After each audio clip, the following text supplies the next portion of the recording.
សូមជម្រាបសួរលោកគ្រូអ្នកគ្រូសម្រាប់វីដេអូនេះដែរខ្ញុំនឹងចែកម្លែកលោកគ្រូអ្នកគ្រូទាក់ទងជាមួយនឹងការប្រើប្រាស់មុខងារ spacing ឬក៏ character spacing នៅក្នុង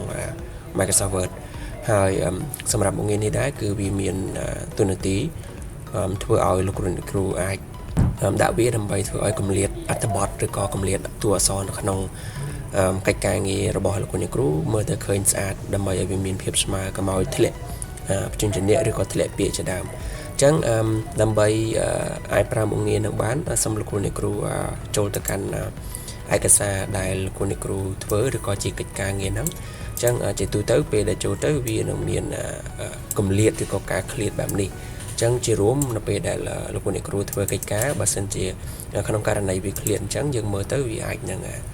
អត់ស្អាតចំពោះរចនាបថនៃអត្ថបទឬក៏កិច្ចការអញ្ចឹងដើម្បីដាក់បានសូមលោកគ្រូអ្នកគ្រូត្រូវ select ទៅលើអត្ថបទឬក៏ចំនួនតួអក្សរដែលលោកគ្រូអ្នកគ្រូចង់ដាក់ដើម្បីកុំឲ្យវាមានការឃ្លាតគ្នាអញ្ចឹងជាឧទាហរណ៍ខ្ញុំ select ទៅលើតួអក្សរឬក៏អត្ថបទនេះបន្ទាប់មកលោកគ្រូអ្នកគ្រូត្រូវប្រកាសថាខ្លួនឯងកំពុងតែនៅលើរបាលនៃ home ហើយបន្ទាប់មកទៀតលោកគ្រូអ្នកគ្រូចូលមកកាន់ពាក្យថា font នឹងឃើញពាក្យសញ្ញាព្រួញតូចមួយបន្ទាប់មកលោកគ្រូអ្នកគ្រូចុចលើកន្លែងហ្នឹងមកបាទអញ្ចឹងនៅពេលដែលលោកគ្រូអ្នកគ្រូចុចហើយជាទូទៅគឺវានៅកន្លែង font ប៉ុន្តែកន្លែងហ្នឹងលោកគ្រូអ្នកគ្រូត្រូវយកពាក្យថា advanced បាទអញ្ចឹងនៅពេលដែលលោកគ្រូអ្នកគ្រូជ្រើសរើសពាក្យ advanced វានឹងមានកន្លោន2នៅខាងនេះតែជាកន្លែងដែលលោកគ្រូអ្នកគ្រូត្រូវសេរីបានន័យថាត្រូវលៃលកចំនួនប្រមាណដែលគិតថា space ឬក៏កម្រិតនៃអត្ថបទហ្នឹងវាអាចស្អាតអញ្ចឹងឧទាហរណ៍ថាមកខាងលើគឺជាកម្រិតនៃការកើនបានន័យថាធ្វើឲ្យកម្រិតនៃតួអក្សរហ្នឹងកាន់តែឃ្លាតអញ្ចឹងបើក្នុងករណីលោកគ្រូអ្នកគ្រូឃើញថាវាឃ្លាតគ្នាហើយលោកគ្រូអ្នកគ្រូអាចយកខាងក្រោមដើម្បីឲ្យកម្រិតហ្នឹងវាកាន់តែទូចអញ្ចឹងអាស្រ័យលើលោកគ្រូអ្នកគ្រូឬក៏អ្នកប្រើប្រាស់ដែរបើសិនជាក្នុងករណីគាត់ថាអាចប៉ាន់ស្មានខ្លួនឯងថាប្រហែលអាចនឹងវាស្អាតអញ្ចឹងឧទាហរណ៍ខ្ញុំអាចជ្រើសរើសយក4ដោយសារតែខ្ញុំឃើញថាអត្ថបទដែលខ្ញុំបានជ្រើសរើសហ្នឹងវាឃ្លាតគ្នាអញ្ចឹងខ្ញុំ select ប៉ុណ្ណឹងមក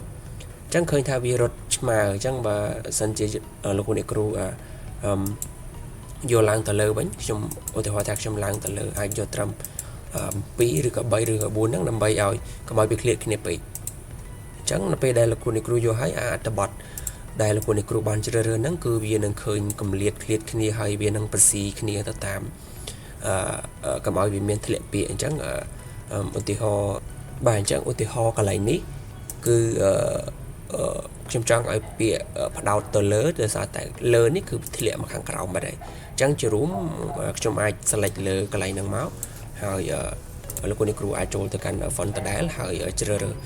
យកមកខាងក្រោមវិញមកបាទខ្ញុំអាចយកត្រឹម4អីអញ្ចឹងពាក្យទាំងអស់ហ្នឹងវានឹងរត់មកលើវិញហើយមើលទៅវាមិនធ្លាក់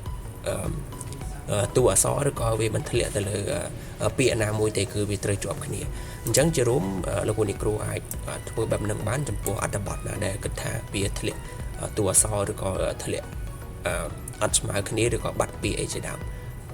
បាទសម្រាប់វីដេអូនេះខ្ញុំមានប៉ុណ្ណឹងសូមអរគុណ